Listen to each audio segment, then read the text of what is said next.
Halo, halo, selamat malam.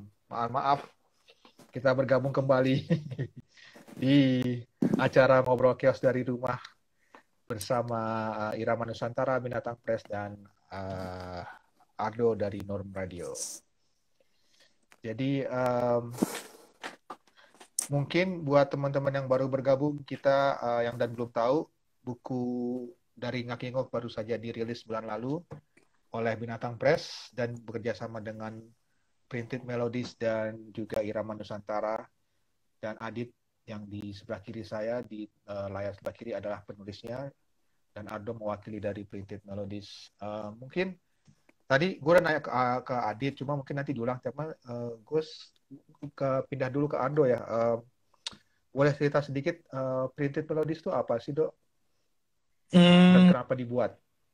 iya, jadi Printed Melodies tuh akhirnya kita menamakan atau menaruh project ini dalam satu payung ya, namanya Printed Melodies. Mm-mm. Printed Melodies ini sebenarnya eh, Norm, Irama Nusantara, dan Binatang Press. Untuk akhirnya sebenarnya itu tadi, kalau Adit ngobrol data-data yang sudah dipunyai Irama Nusantara, sayangnya kalau nggak di-share lagi gitu. Jadi kita bikin inisiasi ini untuk akhirnya bisa berkelanjutan gitu, Serak. Bukan hanya Ya, bukan hanya rilisan kali ini saja, nextnya sama siapa gitu, kurang lebih gitu sih. ya. Ini idenya udah lama atau baru aja bergulir waktu Adit Kayaknya memulai kayaknya itu buku sebenarnya ini? ini Serak. Jadi kan dulu gue sempat rilis buku lo itu kan, si All Access Pass itu kan. Iya. Oh iya, lupa gua.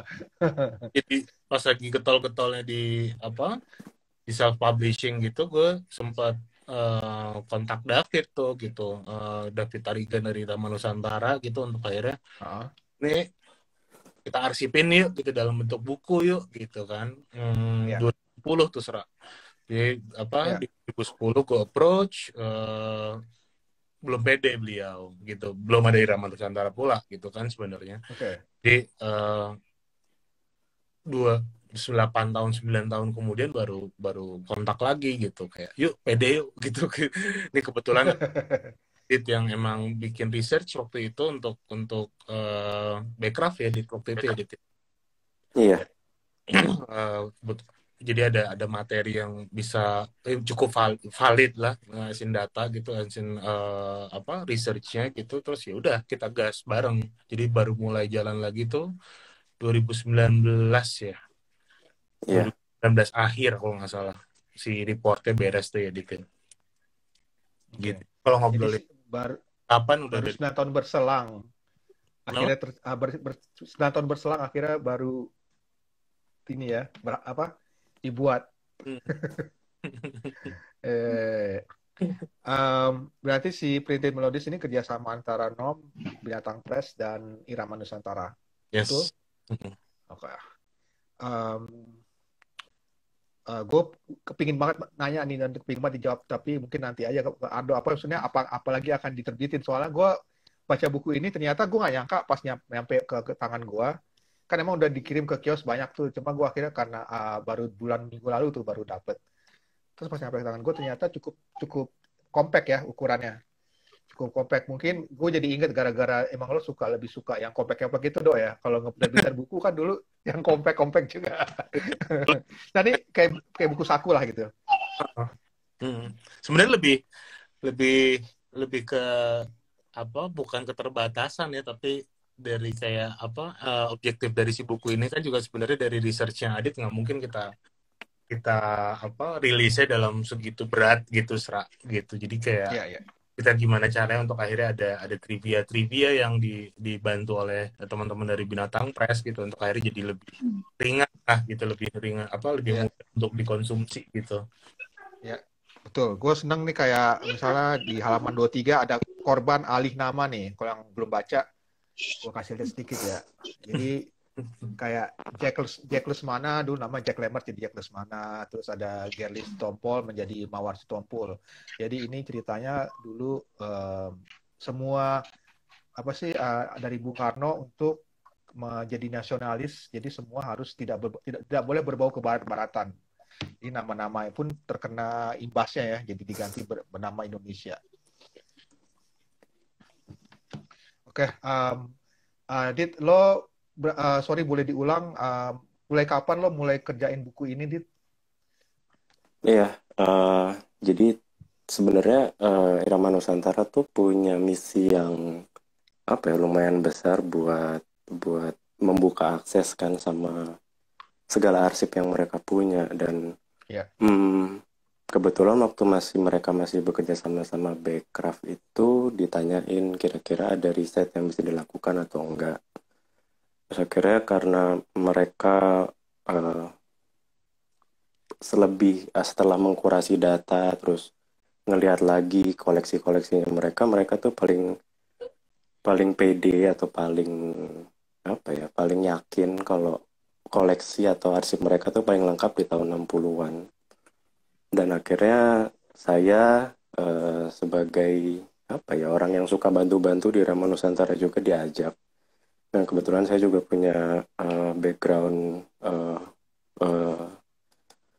apa ya suka riset lah dan kebetulan diajak untuk cari tahu lebih banyak gitu mengenai musik tahun 60-an dan bukan hanya permasalahan mengenai perjalanan atau apa ya kesejarahan secara diskografi atau apapun itu, tapi lebih ke bagaimana ini tuh disangkut pautkan ke kehidupan sehari-hari karena secara kita tahu juga musik populer itu kan lekat sama kehidupan sehari-hari dan menurut saya dan Irama Nusantara juga kita agak lupa tuh untuk ngebuka jalur pertemuan antara kehidupan sehari-hari dengan musik populer.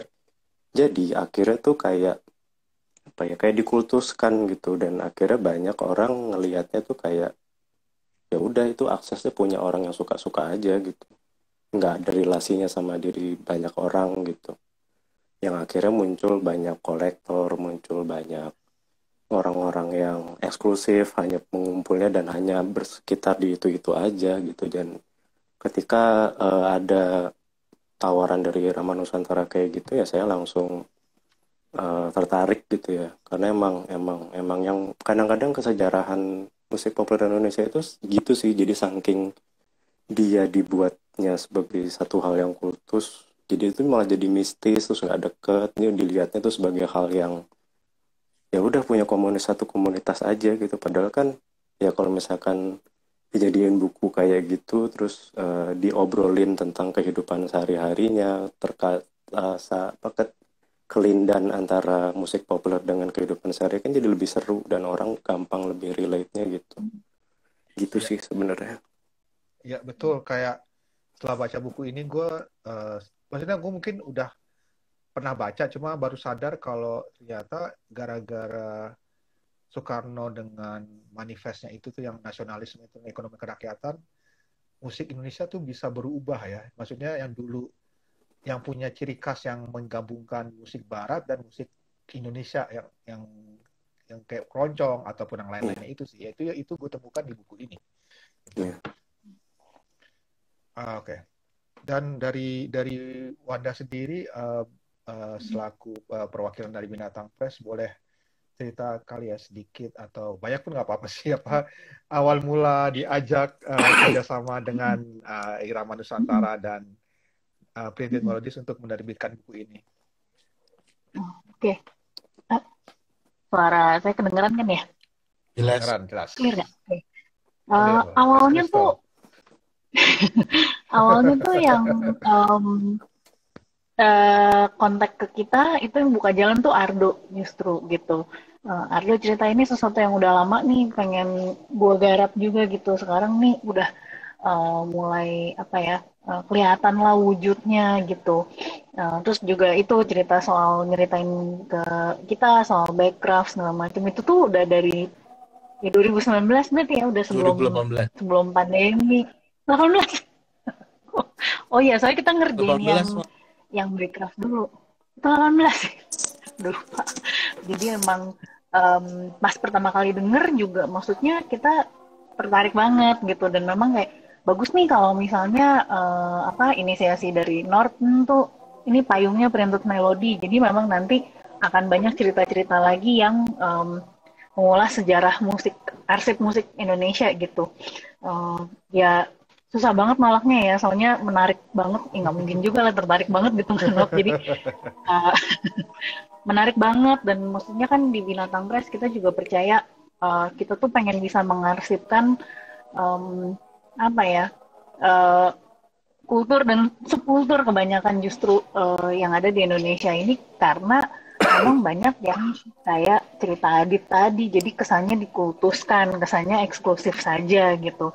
Kita pengen buka ini jadi akses buat semua orang, dan apa ya harus didokumentasikan, karena istilahnya tuh di apa ya, di subkultur kita banyak banget yang belum diceritain gitu, seperti itu. Jadi ya sebenarnya mindset kita dari pertama kali Ardo bawa ini juga, kita apa ya, sebenarnya juga tahu oh ini pasti bukan sesuatu yang bisa cepat-cepat, tapi kita sangat bersedia gitu untuk lebih detail dan lebih satu persatu gitu ya ngerjainnya gitu, karena kayak ya ampun, mau cari buku sejarah musik Indonesia jarang banget gitu. Mau Ya, cerita betul banget. dari mana ya gitu. Jadi apa ya? Ya gitu. Jadi kita juga apa ya, willing banget untuk ya nggak apa-apa. Mungkin ini bukan sesuatu yang akan langsung, nggak bisa diburu-buru, tapi ayolah gitu. Jadi kurang lebih ceritanya gitu pas pertama kali. Oke. Itu Ini masih ingat buku banget di dialog ya, Dok. tinggal gue. Gitu. Ini buku keberapa yang diterbitkan oleh Binatang Press, si Ngakik Ngok ini? Wah, keberapa ya? Lupa. Kita tuh udah punya mungkin sekarang beberapa belas terbitan gitu ya, tapi beda-beda kan, ada yang lebih zin, ada yang lebih buku gitu, seperti itu. Entah kenapa garis jodohnya beberapa tahun terakhir memang dokumentasinya yang kalau buku musik ya gitu kan, ada musik Jakarta juga, ada Going South to the North yang White Shoes, tapi ya aku rasa sih karena memang berarti memang ada kebutuhannya gitu, seperti itu. Sangat ada kebutuhannya kok di etalase kios tuh, perlu diperbanyak buku-buku musik sebenarnya. Di mana-mana butuh lebih banyak. Di mana-mana betul di mana-mana banget. Soalnya emang padahal cerita-ceritanya itu menarik, kayak ya tadi yang menarik kan kayak ganti nama, terus bagaimana diceritain juga di sini sama Adit bagaimana tentang Dara Puspita tour ke Eropa sama Indonesian All Star itu ketemu Tony Scott. Gue sering ketemu, gue tahu nama Tony Scott, cuma tadi gue Google Wikipedia, ternyata doi salah satu pelopor musik New Age. Itu gue baru tahu.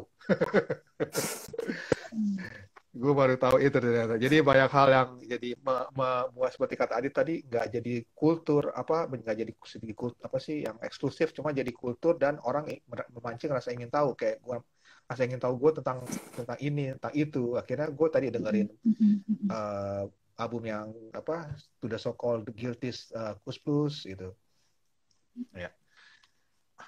Balik lagi ke Ardo. Tadi udah seperti singgung sedikit soal buku ini yang compact.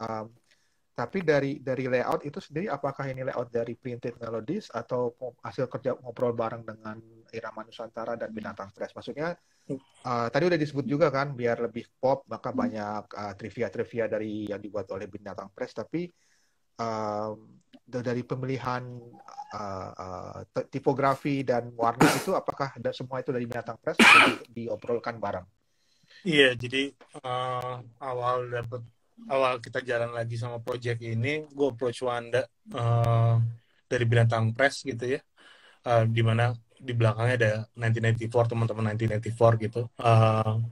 Gue tahu kalau nggak bisa sendiri nih Serak gitu, perlu dibantu satu tim yang dedicated banget gitu, yang berdedikasi penuh. Jadi kita pada waktu terima riset dari Adit, kemudian dari situ kita ngobrol dari teman-teman bareng teman-teman Irama Nusantara, ada Gary di situ. Itu pengelompokannya udah enak banget ya Wan ya, karena udah komplit gitu. Jadi kayak kita terimanya udah komplit, terus tinggal gimana kayak kita ngeluarin ini Iya. jadi infografis yang menarik ya, jadi satu konten lagi yang ringan tapi mudah untuk akhirnya bisa relevan gitu dengan masa sekarang gitu. Sulit masa apa anak-anak sekarang baca tuh kan ya sulit banget gitu ya. Jadi kayak gimana caranya untuk akhirnya bisa bisa menarik dulu gitu, untuk akhirnya ada minat gitu untuk mempelajari itu. Jadi pergi ke desain, semua desain, ada Wanda sendiri yang juga di directionnya gitu, sama Rata juga, sama beberapa teman-teman dari Binatang Press. Itu semua, wah, mereka membantu banget sih untuk akhirnya bisa bisa terjadi si project ini gitu. Dan ya walaupun cukup cukup lama ya, banyak banyak tantangan gitu, akhirnya kita Bolak-balik. bisa rilis juga kemarin. Tantangannya apa aja nih? Apa sih?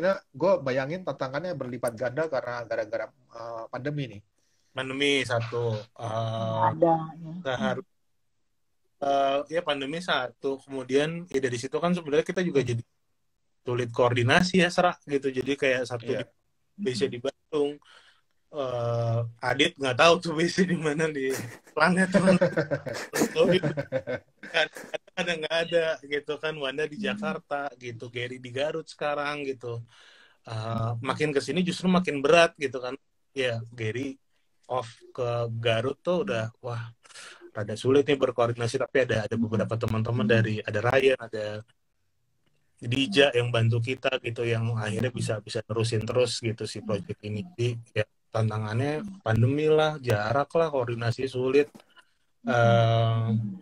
Tapi menariknya itu ya Wan, kemarin yang selalu kita highlight tuh, kita buka kolom advertorial gitu. Itu Nah, iya menarik. itu. Iya. Ya, Itu tantangannya, kita pengen harganya lebih murah. kita pengen merakyat lah ya gitu. Ada beberapa kendala di biaya, kita buka kolom advertorial gitu, Serat. Jadi untuk Iya, record. ini ada di halaman belakang ya, kita kasih lihat. Nah ini juga ide dari teman-teman Binatang Press nih gitu, dan senangnya tuh lebih kayak support ya Wan, teman-teman yang punya record store gitu, Senang semuanya banget. ini, dan lucu banget aja gitu. Wanda boleh cerita lagi? Iya, senangnya sih itu ya, itu juga salah satu tantangan. Sebenarnya untuk memproduksi bisa gitu, pokoknya udah di menit-menit terakhir tuh, wah bisa nih, tapi harganya segini gitu. Bukan apa-apa, memang HPP-nya harga pokok produksinya besar gitu. Eh, Sekarang lebih masalahnya kita pengen lebih harganya lebih merakyat gitu, lebih kan kita ini niat dari awal juga supaya ini lebih aksesibel gitu kan, supaya orang bisa uh, lebih mudah mendapatkannya gitu. Akhirnya itu kita coba sponsor, terus ya ini sih kita sendiri sebenarnya menikmati ngerjainnya, soalnya kita bikin iklan-iklanan ala-ala zaman dulu gitu kan. Dan ya itu senang banget dapat support dari komunitas gitu. Awalnya tuh mau nggak ya, pada mau nggak ya, tapi makasih banget sama teman-teman ada dari Atlas Records, ada dari Samsung dan teman-teman segala, semuanya mau mendukung ternyata gitu, mau menjadikan ini, sampai akhirnya tadinya kita alokasikan cuma satu halaman, jadi spread kan, jadi kiri kanan gitu, jadi ya seneng sih. Apakah nanti dicetakan kedua? Dengar-dengar akan segera cetak kedua ya? Iya, ini udah mau seret. Kita harus nyiapin cetak lagi. Alhamdulillah deh. Dicetak cetakan kedua, apakah ini akan dibuka kembali ini halaman advertorial ini? Sedang kita di Binatang Press lagi meramu formulanya, tapi pokoknya yang jelas harga masih sama gitu, kayak gitu. Sebenarnya beban untuk nuruninnya udah nggak sebesar itu, tapi ya kemungkinan masih dibuka nanti. Kita lihat aja. Okay. Sebenarnya soalnya kan perjuangannya bukan ini ya, lebih ke masalah nurunin harga produksi aja gitu, bukan ke profit lah sebenarnya. Iya. Gitu.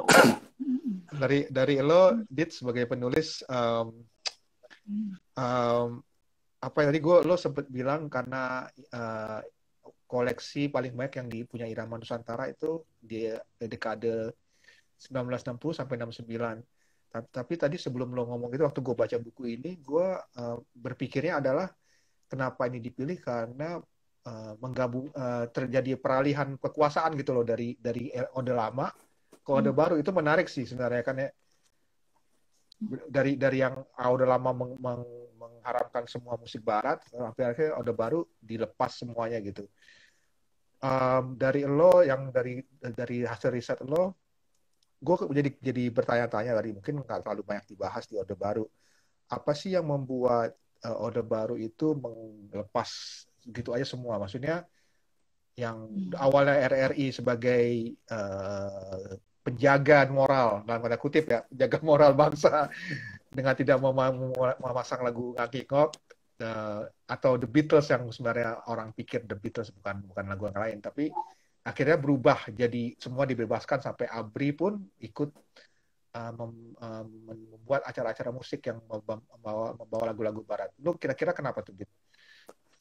Iya, sebenarnya ada banyak hal yang bisa diobrolin tentang itu, dan itu sebenarnya emang kalau kita ngomongin tentang Orde Baru sebenarnya kompleks banget. Peralihan dari pemerintahan Orde Lama ke Orde Baru aja itu kan sangat-sangat kompleks gitu. Kita cuman apa yang saya udah obrolin di buku itu, sebenarnya pengen ngasih tahu gitu, lebih bagaimana sih Orde Baru itu menjadi apa ya, antonim atau lawannya gitu. Dari mereka tuh berusaha sedemikian rupa supaya mereka tuh nggak sama kayak Orde Lama, karena banyak sistem yang diubah sama dia gitu. Jadi salah satunya mereka menggunakan budaya populer apapun itu, dari film, dari pertunjukan, bahkan sampai ke buku, ke sastra dan segala macam.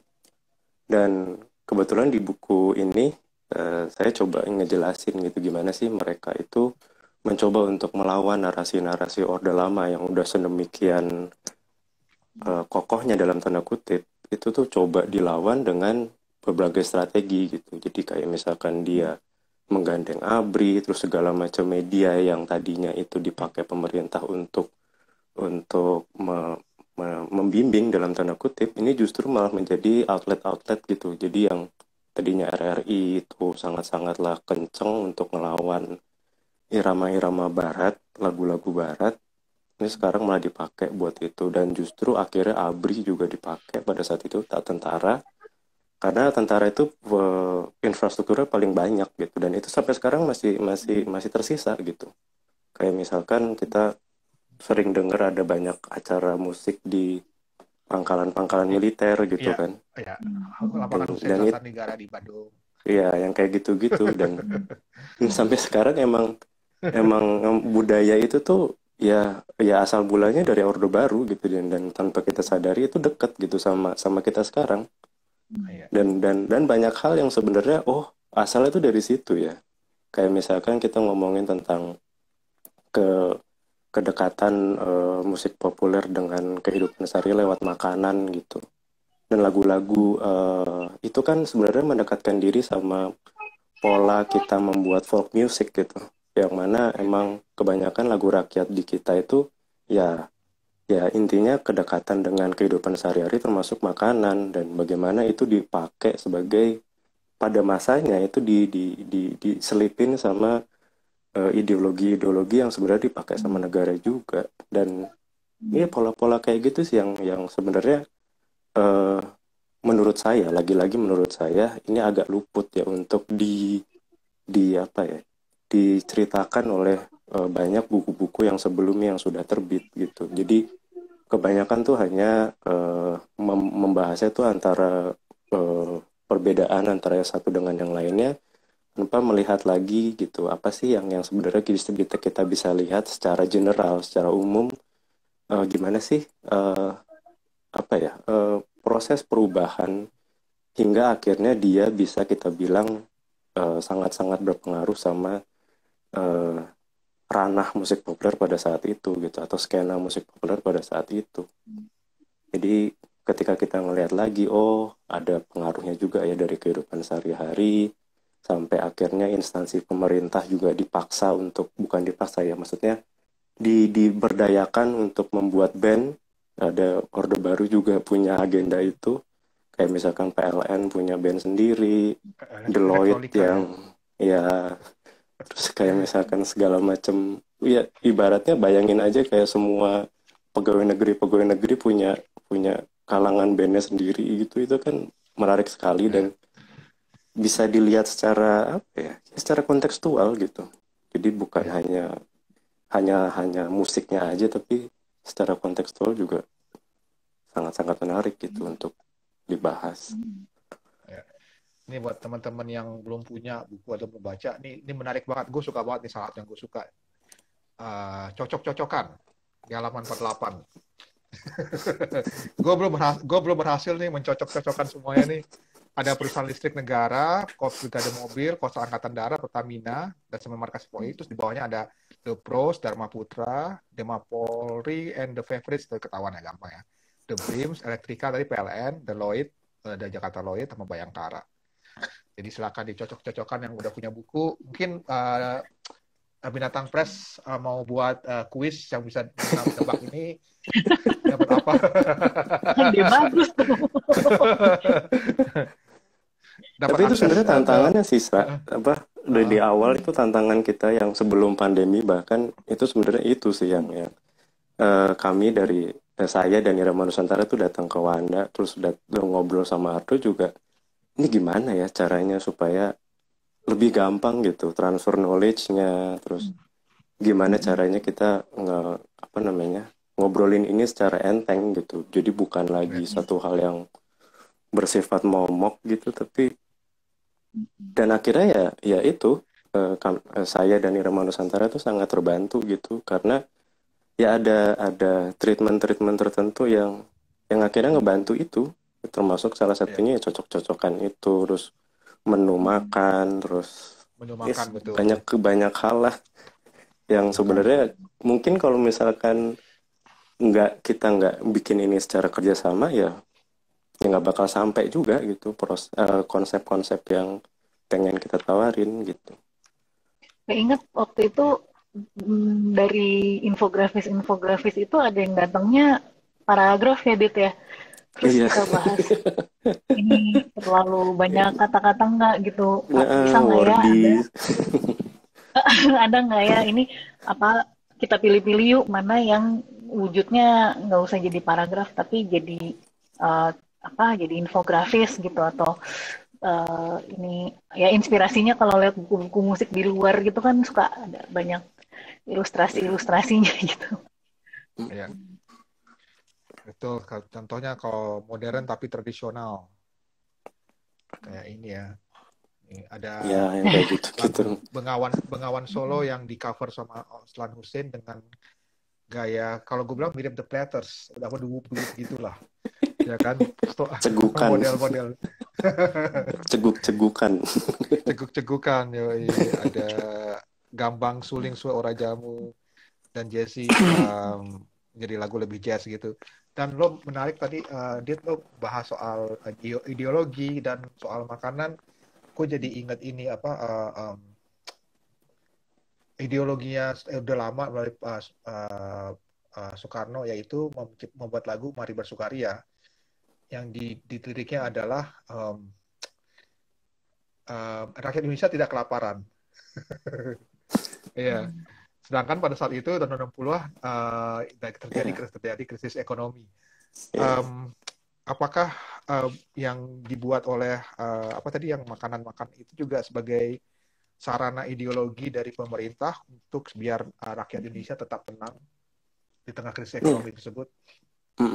Itu di salah satu subbabnya udah dibahas, dan kisi-kisinya kira-kira dulu itu semua perusahaan rekaman itu kan emang dikontrol sama negara, dan ketika bukan dikontrol aja sih tapi mempunyai kedekatan gitu, dan kebanyakan orang-orang yang bikin perusahaan rekaman itu ya nggak jauh-jauh dari angkatan bersenjata pada zaman itu gitu, TNI juga, kayak misalkan Suyoso Karsono yang punya Irama Nusantara jadi tentara gitu.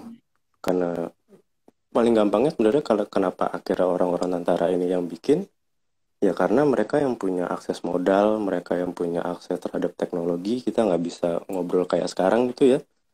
Orang-orang Indonesia awal-awal kemerdekaan yang bisa keluar negeri ya kebanyakan tentara gitu, dan yang tersentuh sama teknologi-teknologi kayak gitu akhirnya tentara. Nah, balik lagi ke permasalahan yang tadi, kedekatan antara eh, rekaman-rekaman ini, perusahaan rekaman ini sama pemerintahan akhirnya membuat mereka tuh kayak, saya belum bisa ngobrol, belum bisa ngomong lebih banyak antara apakah mereka dipaksa atau tidak, karena datanya belum memenuhi untuk itu, dan sampai sekarang juga susah sekali untuk ketemu proses komunikasi antara pemerintah sama tentara. Tapi intinya kedekatan itu yang akhirnya mempengaruhi itu antara pemerintah sendiri dengan musik populer pada saat itu lewat perusahaan-perusahaan rekaman.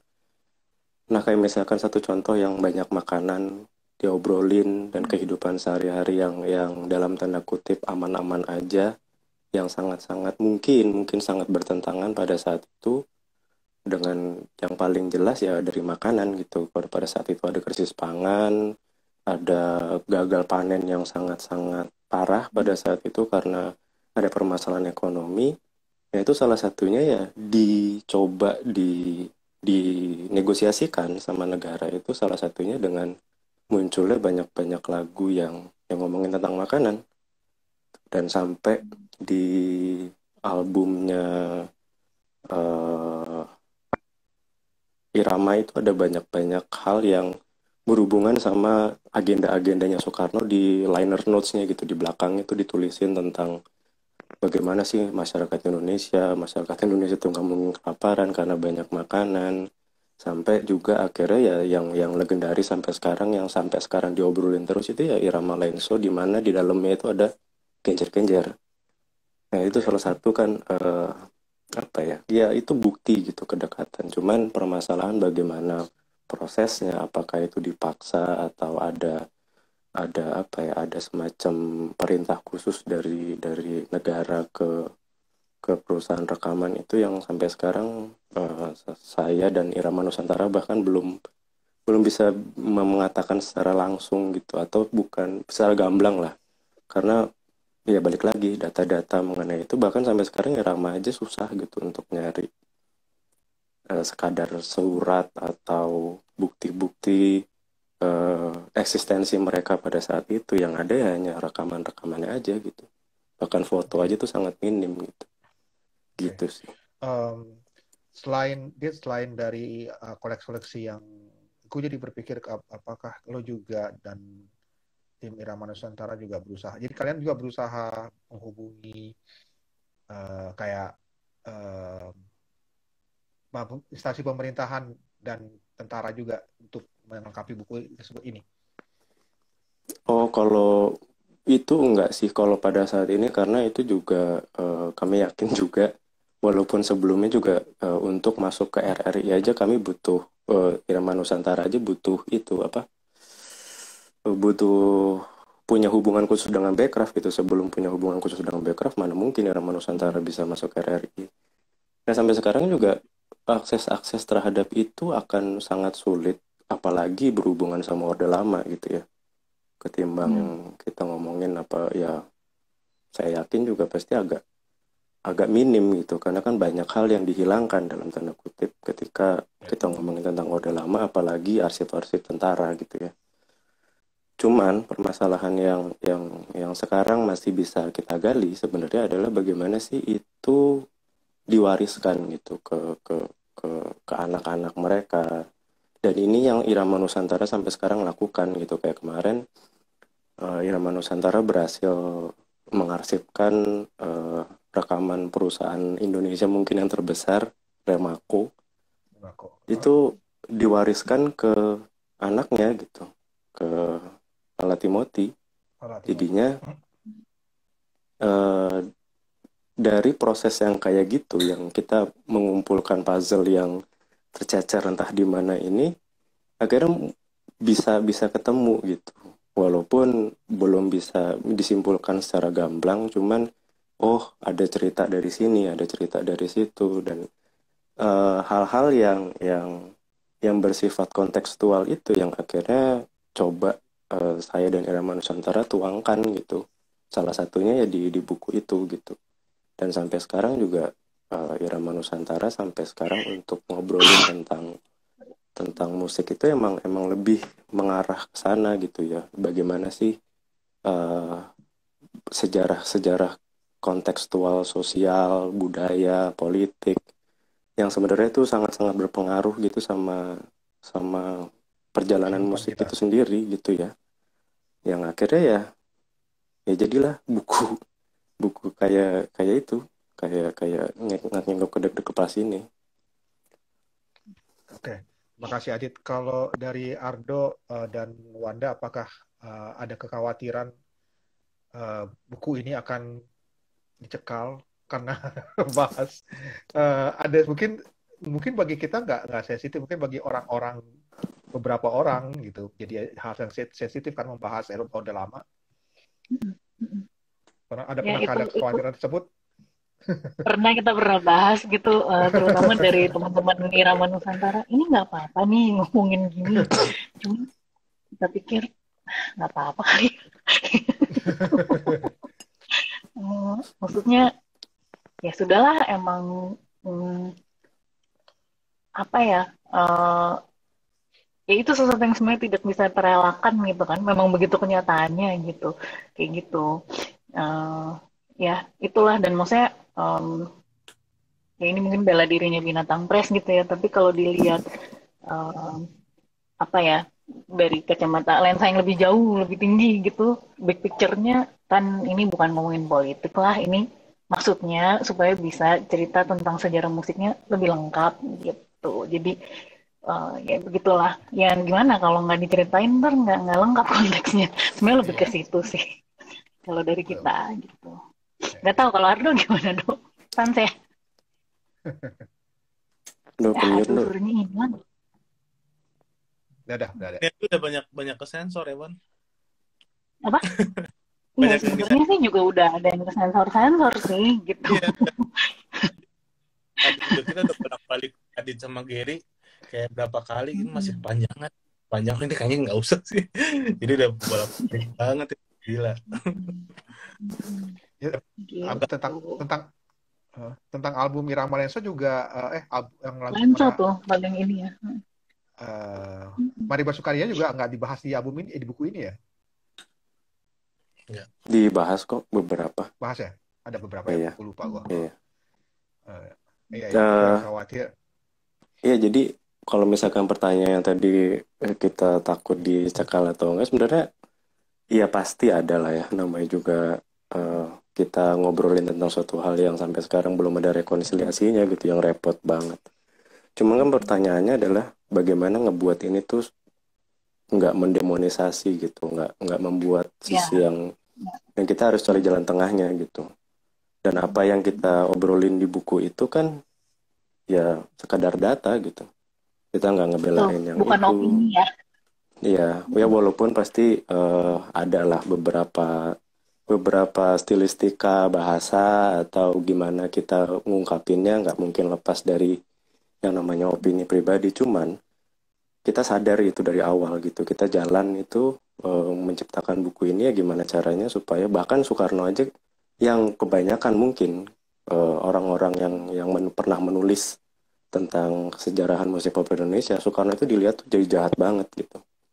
Karena kan dia misalkan saya penulis dan suka sama musik populer Indonesia, ngelihat Soekarno pasti kan jadi kayak ini kenapa ya dia jahat sekali gitu untuk Melarang, ya. mengatur-ngatur terus Ngatur-ngatur, ya. melarang-melarang dan segala macam. Cuman dari sisi lain saya juga punya PR besar untuk ngobrol bahwa gimana sih kita ngelihat Soekarno tuh pada saat itu supaya nggak hanya dari keburukannya aja gitu. Jadi apa konteksnya, balik lagi ke konteks gitu. Kenapa sih dia sampai kayak gitu? Kenapa sih musik populer bisa sampai diposisikan di tempat yang kayak gitu? Dan kenapa akhirnya ada kemunculan banyak pihak-pihak kayak misalkan Lekra yang sempat bikin piringan hitam di Cina, terus akhirnya dia meminjam dalam tanda kutip teknologi musik populer pada saat itu gitu ya, dan akhirnya dibawa balik ke Indonesia. Dan dari situ kita bisa lihat gitu, oh posisinya musik populer itu ya sebegitu pentingnya pada saat itu, dan itu tuh dihubungkan sama banyak pihak gitu untuk kita paham gitu pada saat itu gimana sih, dan kesimpang siurannya juga, terus kebingungan orang-orang pada saat itu. Dia lebih ke situnya sih yang coba kita tawarkan. Ya. Atau mungkin seperti lo tulis di buku ini, Dok, kenapa mungkin bisa menjawab kenapa Soekarno melarang musik barat, mungkin seperti lo sebutkan karena kita belum siap. Kita masih baru menjadi negara, jadi mau dibangun rasa nasionalis tersebut. Iya, salah satunya itu kontekstual daripada kenapa itu bisa kejadian gitu. Iya, iya. Kalau dari Wanda sama Ardo, cerita apa sih yang paling menarik, dan mungkin nggak paling menarik, tapi hal apa aja yang lo baru tahu ketika lo baca naskah buku ini, ketika disodorkan oleh Adit? Banyak banget ya. Gue mau naik ke Adit, soalnya Adit pasti udah tahu dia tulis, tapi gue mau naik ke lo berdua. Dari lo apa mungkin tanyanya yang tahu, Sra. Lebih banyak nggak tahunya daripada tahu. Lebih banyak nggak tahunya ya malah ya. Tapi gue iya banyak banget yang kita nggak tahu. Terus kayak ya dari buku researchnya Adit tebal banget kan ya waktu itu ya, cukup tebal lah ya, maksud dua kali size-nya yang kita publish sekarang gitu. Jadi kita baca itu juga kayak wah begini dan lain sebagainya. Belum lagi ada beberapa apa kayak tambahan, beberapa kayak Remako kan, data-data Remako kan baru masuknya terakhir tuh. Jadi pas lagi dapat datanya gitu, baca lagi kayak banyak banget yang nggak tahu Sra gitu. Jadi kayak ngerasa bodoh banget gitu. Kalau dari lo ada kira bisa disebutin nih beberapa satu atau dua gitu yang paling menohok buat lo gitu, yang lo nggak tahu gitu? Mungkin gue cerita sedikit yang berhubungannya sama desain kali ya, Sra. Soalnya ini juga jadi sesuatu yang bikin kita jadi belajar gitu. Waktu kita menentukan arahan desain itu, ya pasti kita riset gitu kan. Sesuatu yang bikin ini nggak ada escape route-nya nih kemana-mana gitu ya.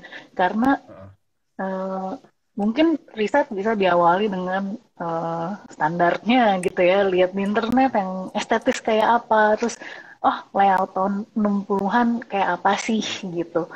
Tapi pas awal-awal kita coba ya, ini 60-an tapi bukan Indonesia. Jadi 60-an Indonesia tuh gimana gitu. Beneran detail sampai riset tipografinya gitu. Ini kita nggak bisa sembarangan pakai tipografi baru gitu. Harus cari tipografi yang sudah dibikin, sudah ada dari tahun 60-an atau sebelumnya. Dan memang jadinya yang paling membantu di atas semua riset-riset visual kita ya, kayak emang ngeliatin arsip-arsip album yang udah dibekalin lah sama Gary sama Adit ke kita di Binatang Press gitu. Dan ya itu visual tuh 60-an di luar sama di sini aja tuh beda gitu, karena waktu itu kita meniru-niru dari luar tapi menirunya telat ya, nirunya mungkin 10 tahun telat, jadi banyak ini 60-an tapi kalau menurut riset luar ini visual 50-an sebenarnya gitu, tapi kita berusaha begitu gitu. Jadi itu yang cukup buat kita profound gitu ya, kayak ini sesuatu yang jadi kita catat banget gitu. Ya itu sih kalau dari sejarah emang banyak banget belajar. Dan satu lagi, 60-an itu depannya sama belakangnya jauh banget. Gitu itu buat kita ini kalau ngomong kesimpulannya gitu ya, kayak beneran itu yang judulnya dari Ngak-Ngikngok ke Dek-Dek Plas itu, dari si Ngak-Ngikngok sendiri ke Dek-Dek Plas sendiri itu kontras banget gitu kan, kayak jadi ya itu risetnya juga harus kayak Kalau ngikutin yang 6 bulan depan aja nggak bisa. Ngikutin 6 bulan terakhir nggak bisa. Kita nggak bisa terlalu psychedelia 68, 69 juga gitu. Iya, Kayak iya, gitu. iya. Jadi Betul, jadi betul. itu sih kalau Karena itu udah ngomongin. jauh jauh jauh berbeda ya. Psychedelia itu jauh berbeda. Iya, mungkin juga karena di Iya, abad itu, di dekade itu ada pergantian itu ya, orde lama ke orde baru, dan itu kontras banget gitu ke iya, detail-detail kecilnya juga iya. gitu. Ya, jadi sebutin tipografinya menggunakan font Futura dari Bauer Types, Hobo, STD dari standar dari American Type Foundry dan Antique Olive dari Linotype. Ada Ya, disebutkan. itu font-font yang emang udah ada dari dulu. Iya. Jadi ada sekitar berapa halaman ini? 64 halaman plus beberapa halaman tentang apa sih tadi advertorial dan bacaan lebih lanjut kalau ingin lebih tahu tentang lain dan sumber arsip dari buku dari Ngakingkop ke Dek Plus. Tersedia di mana aja buku ini selain di kios-kios? Ada di mana lagi, Wanda? Wah, ini Dija ini yang paling hafal kayaknya. Dija PR Binatang Press. Tapi ada di banyak ini ya yang biasa jadi retailer kita. Ya, Joker sudah pasti. Terus habis itu apa? Aduh Dija, semoga gue nggak salah ya. Di Kineruku dan kawan-kawan, Aksara, Grammars pastinya itu udah Ya, langganan, pasti kita nyetok di situ. Karena kita waktu itu launchnya juga kan di Grammars. ya, Dan memang jadi banyak di record store juga gitu. Karena ya itu dari yang masang iklan, terus mereka juga, kita juga mau ya ya. ikut Ke jadi Samson retailernya gitu. di Pos Santa ya. Di Pasar Santa, Gitu. bukan Pos Santa sih. Pasar santai. Ya, ya. Ya. Gitu. Gue lihat Twitternya Samson ketika dia baca buku ini. Oh, gimana? Dia cuma bilang menikmati sore hari bersama buku dari Ngakingkop. Kalau salah gitu gitulah kurang lebih kayak gitu. Dari menarik banget pokoknya, silakan dicari buku ini. Gue seneng banget. Balik lagi tadi, satu hal yang benar-benar gue nggak tahu adalah soal ini. Betapa ABRI itu tuh di awal Orde Baru tuh sangat dijadikan instrumen untuk apa sih, menyebarluaskan musik populer Indonesia ya. Itu gue benar-benar nggak tahu tuh. Sampai apa ada yang acara yang terkenal jadi radio dari acara Malam Prajurit apa? Lo sebut di buku, lupa gue namanya. Iya, gitu. Aneka Ria ya. Pentas prajurit, panggung prajurit. Terus berganti nama jadi apa? Aneka Ria, ya. Aneka Ria Termasuk salah satunya, ya. Iya, itu gue juga nggak tahu tuh. Nah, kan Aneka Ria ada acara lama banget yang gue pernah tonton waktu kecil, tapi gue nggak tahu itu acara dari mana asalnya. Yang sampai sekarang sih itu masih ada. Masih ada sekarang ya di TVRI? Iya. Oh, masih ada. Wow, luar biasa. Dok, apalagi yang akan dikeluarin sama Printed Melodies nih? Waduh, Berikut ya. gawat nih, Man. Cerita nggak nih, Man? Enggak dong. Ada beberapa draft sih, Sra. Jadi kayak apa ya, mungkin lebih light lagi dari ini gitu. Dibocorin nggak nih, Man? Lah, gila itu man. Rencana bareng Discord. Jadi kayak Ashen, kalau dulu kan selalu kita Ashen ya, cataloging tapi referential books gitu. Rencana ada 100 lagu dari Discoria, mau kita publish dalam bentuk buku gitu. Kayaknya menarik juga untuk akhirnya sebenarnya ya apa halayak tahu gitu ya, maksudnya sesuai apa kurasi dari Discoria, kayak menarik juga gitu untuk akhirnya dibuat seringan itu gitu. Terus ada beberapa juga yang ya masih nantilah, tapi mungkin yang paling dekat itu dulu gitu. Tentang Discoria, 100 lagu pilihan Discoria ya. Ya, kurang lebih gitu. Semacam diskografi gitu. Ini udah ditungguin di meeting nih. Tadi ada yang bilang, Dok, meeting, Dok. Kalau dari lo, Dit, lagi lo sedang sibuk apa? Apa ada sedang menulis cerita lain dari kisah sejarah musik Indonesia? Enggak sih, kalau misalkan yang dalam waktu dekat ini ya mungkin sempat gue juga ngobrolin sama Ado, karena rencananya itu sebenarnya dari riset yang pernah gue bikin itu tuh kebagi di tiga bagian gitu. Dan ya ini snippet aja. Yang baru muncul itu ya yaitu bagian satunya gitu. Dan nanti masih ada beberapa bagian lagi gitu.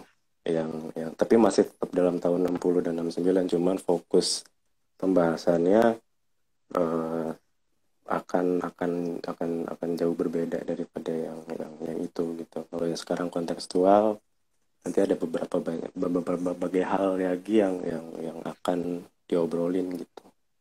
Tapi Oke. waktunya tetap tahun segitu sih. Tahun 60-69 ya. Iya. Oke. Kalau dari Binatang Press cukup aktif nih tahun ini. Januari udah menerbitkan beberapa buku. Berikutnya buku terdekat yang akan diterbitkan apa, Wanda? Ada nggak di bulan-bulan berikut ini? Atau istirahat dulu nih karena baru menerbitkan 4 buku? Ya, sebenarnya 5 salah. 5 ya? Oh, sorry, 5. Begitu PPKM selesai, gigi 5 itu langsung ya beneran 5 dalam 2,5 bulan ya. Tapi memang juga apa ya, itu agenda kita buat ngosongin karena sekarang belum ada yang mau dipublish lagi, tapi rata-rata lagi mulai lagi dari tahap awal gitu. Jadi ada buku-buku yang mau diterbitkan, tapi memang sekarang lagi tahap awal banget gitu, lagi digodok. Siap. Ditunggu terbitan berikutnya dari Binatang Press. Insya Allah ya. Oke, sudah 1 jam kita ngobrol-ngobrol tentang buku dari Ngakingkok ke Dek Plus bersama Adit penulisnya, Ado dari perwakilan dari Printed Melodies, dan Wanda perwakilan dari Binatang Press yang menerbitkan bukunya. Kita tunggu seri-seri berikut dari Printed Melodies ya. Terdekat tadi udah dibilangin 100 lagu pilihan Diskoria. Oke, terima kasih banyak teman-teman semuanya. Semoga kita bisa segera bertemu secara langsung, baik di Bandung atau di Jakarta atau di Garut mungkin nyamperin Gary. Oke, selamat malam. Terima kasih banyak teman-teman yang udah dengerin. Sampai jumpa, sehat-sehat semuanya. Terima kasih. Thank you.